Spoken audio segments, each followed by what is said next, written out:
Êxodo capítulo 39. Com fios de tecidos azul, roxo e vermelho, fizeram as vestes litúrgicas para ministrar no lugar santo.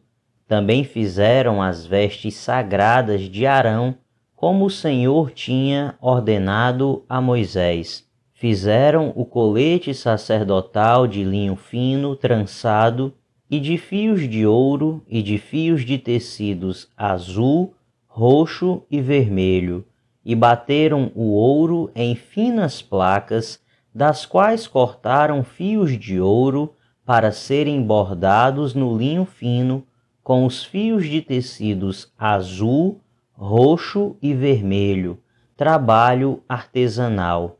Fizeram as ombreiras para o colete sacerdotal, atadas às suas duas extremidades, para que pudessem ser amarradas. O cinturão e o colete por ele preso foram feitos da mesma peça. O cinturão também foi feito de linho fino trançado, de fios de ouro e de fios de tecidos azul, roxo e vermelho, como o Senhor tinha ordenado a Moisés. Prenderam as pedras de ônix em filigranas de ouro e nelas gravaram os nomes dos filhos de Israel, como um lapidador grava um selo.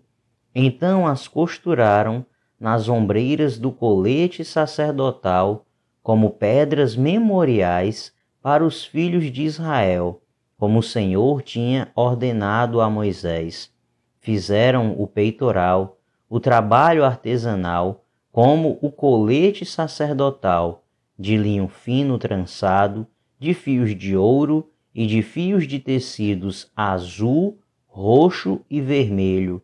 Era quadrado, com 1 palmo de comprimento e 1 palmo de largura, e dobrado em 2.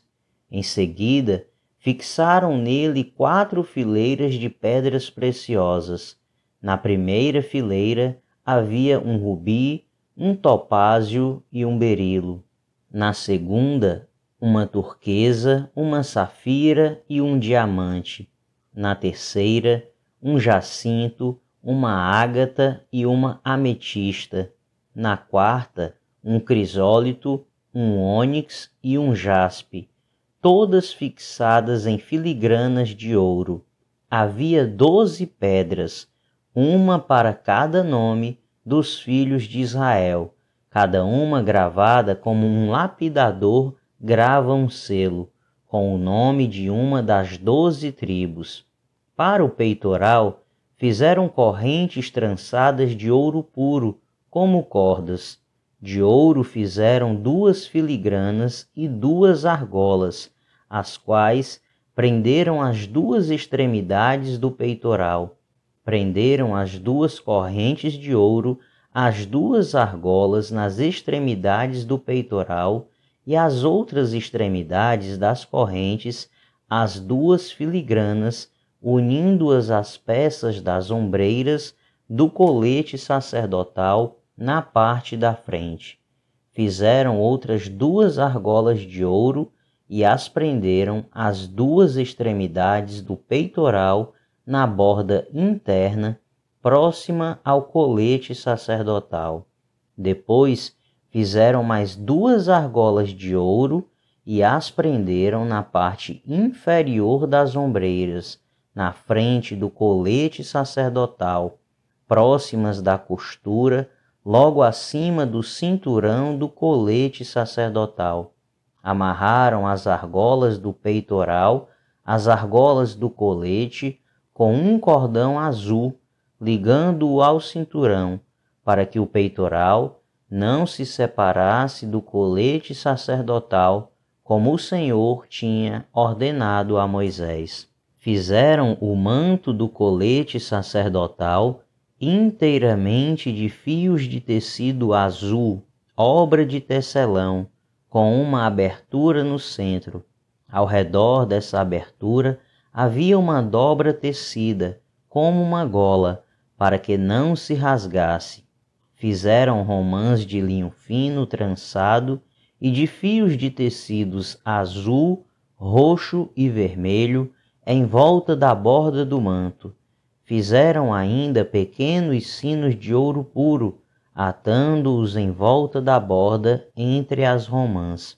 Os sinos e as romãs se alternavam por toda a borda do manto, tudo feito para ser usado ao se ministrar, como o Senhor tinha ordenado a Moisés.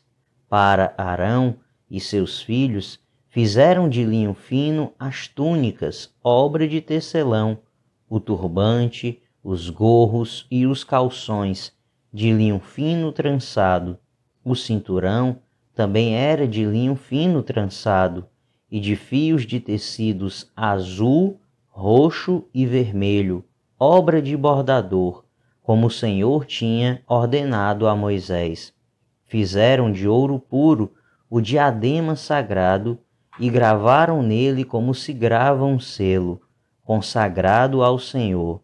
Depois usaram um cordão azul para prendê-lo na parte de cima do turbante, como o Senhor tinha ordenado a Moisés.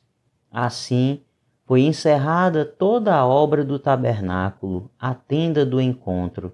Os israelitas fizeram tudo conforme o Senhor tinha ordenado a Moisés. Então trouxeram o tabernáculo a Moisés, a tenda e todos os utensílios, os ganchos, as molduras, os travessões, as colunas e as bases, a cobertura de pele de carneiro tingida de vermelho, a cobertura de couro e o véu protetor, a arca da aliança com as suas varas e a tampa, a mesa com todos os seus utensílios e os pães da presença, o candelabro de ouro puro com a sua fileira de lâmpadas e todos os seus utensílios e o óleo para iluminação, o altar de ouro, o óleo da unção, o incenso aromático e a cortina de entrada para a tenda, o altar de bronze com a sua grelha, as suas varas e todos os seus utensílios, a bacia e a sua base, as cortinas externas do pátio com as suas colunas e bases e a cortina para a entrada do pátio, asa, cordas e estacas da tenda do pátio, todos os utensílios para os tabernáculos, a tenda do encontro, e as vestes litúrgicas para ministrar no lugar santo, tanto as vestes sagradas para Arão, o sacerdote, como as vestes de seus filhos para quando servissem como sacerdotes. Os israelitas fizeram todo o trabalho conforme o Senhor tinha ordenado a Moisés. Moisés inspecionou a obra e viu que tinham feito tudo como o Senhor tinha ordenado. Então Moisés os abençoou. Êxodo capítulo 40. Disse o Senhor a Moisés: arme o tabernáculo, a tenda do encontro, no primeiro dia do primeiro mês. Coloque nele a arca da aliança e proteja com um véu. Traga a mesa e arrume sobre ela tudo o que lhe pertence. Depois traga o candelabro e coloque as suas lâmpadas. Ponha o altar de ouro para o incenso diante da arca da aliança e coloque a cortina à entrada do tabernáculo. Coloque o altar dos holocaustos em frente da entrada do tabernáculo da tenda do encontro. Ponha a bacia entre a tenda do encontro e o altar e encha-a de água. Arme ao seu redor o pátio e coloque a cortina na entrada do pátio. Unja com o óleo da unção o tabernáculo e tudo o que nele há. Consagre-o e com ele tudo o que lhe pertence, e ele será sagrado. Depois, unja o altar dos holocaustos e todos os seus utensílios. Consagre o altar e ele será santíssimo. Unja também a bacia com a sua base e consagre-a. Traga Arão e seus filhos à entrada da tenda do encontro, e mande-os lavar-se. Vista depois Arão com as vestes sagradas, unja-o e consagre-o para que me sirva como sacerdote. Traga os filhos dele e vista-os com túnicas. Unja-os como você ungiu o pai deles, para que me sirvam como sacerdotes. A unção deles será para um sacerdócio perpétuo, geração após geração. Moisés fez tudo conforme o Senhor lhe havia ordenado.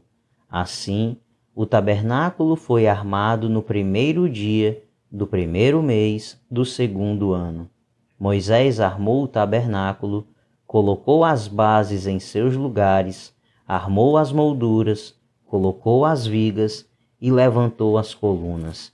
Depois estendeu a tenda sobre o tabernáculo e colocou a cobertura sobre ela, como o Senhor tinha ordenado. Colocou também as tábuas da aliança na arca, fixou nela as varas e pôs sobre ela a tampa. Em seguida, trouxe a arca para dentro do tabernáculo e pendurou o véu protetor, cobrindo a arca da aliança, como o Senhor tinha ordenado. Moisés colocou a mesa na tenda do encontro, no lado norte do tabernáculo, do lado de fora do véu, e sobre ela colocou os pães da presença diante do Senhor, como o Senhor tinha ordenado. Pôs o candelabro na tenda do encontro, em frente da mesa, no lado sul do tabernáculo, e colocou as lâmpadas diante do Senhor, como o Senhor tinha ordenado. Moisés também pôs o altar de ouro na tenda do encontro, diante do véu, e nele queimou incenso aromático, como o Senhor tinha ordenado. Pôs também a cortina à entrada do tabernáculo. Montou o altar de holocaustos à entrada do tabernáculo, a tenda do encontro, e sobre ele ofereceu holocaustos e ofertas de cereal, como o Senhor tinha ordenado. Colocou a bacia entre a tenda do encontro e o altar e encheu-a de água. Moisés, Arão e os filhos deste usavam-na para lavar as mãos e os pés, sempre que entravam na tenda do encontro e se aproximavam do altar, eles se lavavam, como o Senhor tinha ordenado a Moisés. Finalmente, Moisés armou o pátio ao redor do tabernáculo e colocou a cortina à entrada do pátio. Assim, Moisés terminou a obra. Então a nuvem cobriu a tenda do encontro e a glória do Senhor encheu o tabernáculo. Moisés não podia entrar na tenda do encontro, porque a nuvem estava sobre ela e a glória do Senhor enchia o tabernáculo. Sempre que a nuvem se erguia sobre o tabernáculo, os israelitas seguiam viagem. Mas se a nuvem não se erguia, eles não prosseguiam, só partiam no dia em que ela se erguia. De dia, a nuvem do Senhor ficava sobre o tabernáculo, e de noite havia fogo na nuvem, à vista de toda a nação de Israel em todas as suas viagens.